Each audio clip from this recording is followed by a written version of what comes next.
Hi guys.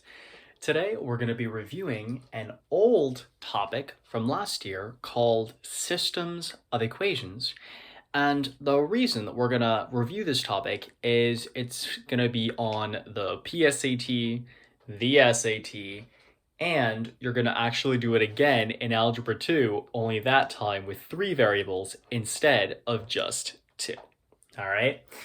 So, at the most basic level, what is a system of equations? A system of equations, let me just draw a graph here for a moment. All right, there we go. A system of equations, guys, at least for today, can be understood as 2 equations. Or, if you want to visualize it, 2 linear equations, so 2 lines. And when we solve a system of equations, what are we actually doing? We are finding where those 2 lines intersect, all right? So again, the solution to a system of equations is where the lines cross, where the lines touch, where the lines intersect. Now, that solution is going to be an x comma y because it's a point of intersection. And in order to actually solve systems of equations algebraically, the best method by far that we're going to want to use is called elimination. So to review this, I want everybody to take a look at the practice systems of equations easy problems. Once again, practice systems of equations easy problems. And the one we're going to look at first is going to be called, it's not going to be called. The one we're going to look at first is question number 7. So let me write that up here. Number 7. All right. So number 7 is something like this. At least I hope it is. Yeah, that looks right. All right. So in order to use elimination as a method, it helps to know what it means to eliminate. To eliminate something means to make it disappear, right? To make it go away. So in this case, our goal when we use the elimination method is to make one of the 2 variables disappear, okay? Now, the way that we do this is we're looking for opposite numbers. Let me say that again. What we're looking for, guys, is we're looking for opposite numbers. Meaning, if there's like a positive 3x on top, I want to have like a negative 3x on the bottom. So let's actually check. Do I have opposite numbers somewhere here? Why, yes, I do, because I have a negative 1y and I have a positive 1y. So my method here, if I have opposite numbers already given to me, is simply going to be to add straight down. Let me show you what I mean. 1x plus 1x makes 2x. Negative y plus positive y, well, that's just going to be 0y, which cancels out.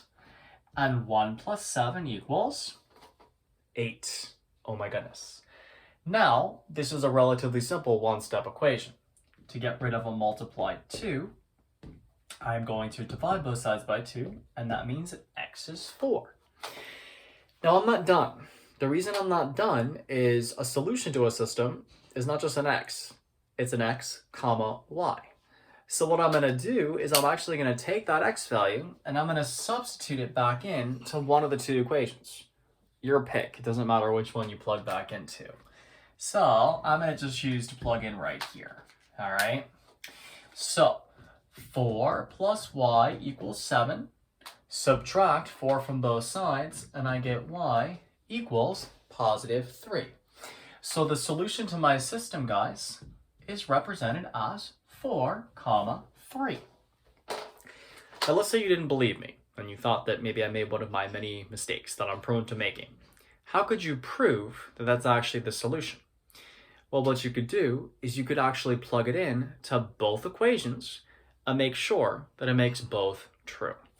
Let me show you what I mean. So x minus y equals 1. So let's check that. Is 4 minus 3 equal to 1? Why, yes, it is. So the first equation, it made true. Let's check the second equation. Is 4 plus 3 equal to 7? Why, yes, it is. So therefore, because it made both equations true, that means it's a solution and we actually did this correctly. Now, let's take a look at one more example from the same page, and that's number 11, just to make sure that we remember how to do this. All right, so question number 11. All right, so we've got x minus y equals 12, and we've got 2x plus y equals 3. All right, so first things first. In order to use elimination, we need to have opposite numbers. Do you guys see opposite numbers somewhere up here? Yes, I definitely see them. They're right in front of the y's, right? Negative 1y and positive 1y. So if I have my opposite numbers, here's what I'm going to do. Add straight down. So 1x plus 2x equals 3x. Negative 1y plus 1y, that cancels out, right? And 12 plus 3 is 15. From here, using what you guys learned back in middle school, divide both sides by 3, and I get x equals 5. Once again, I'm not quite finished though, and the reason I'm not done is I need the y value as well. So I'm going to substitute back in.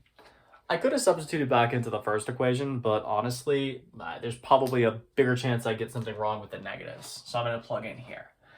So 2 times 5 plus y equals 3. So that's 10 plus y equals 3. Minus 10 from both sides, and I get y equals negative 7.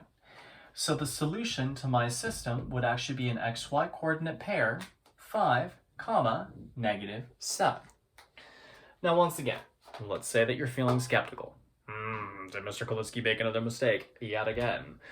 Let's check by plugging back in. So for the first equation, let's check. 5 minus, okay, I'm minusing a minus 7. Let's check. Is 5 minus a minus 7 equal to 12? So 5 plus 7 equals 12? Yes, it is. Let's check the second one, okay? So let's do 2 times 5 plus negative 7 equals 3. So that's 10, and plus a negative 7, that's like saying 10 minus 7. So is 10 minus 7 equal to 3? Yes, it is. So therefore, as long as we have opposite numbers at the very, very beginning, the way we use elimination is to simply add straight down. Once we get the value for one variable, plug it back in to find the other. In order to be a solution, we have to make sure that it makes both equations true. And if you want to understand why that is, well, think about it.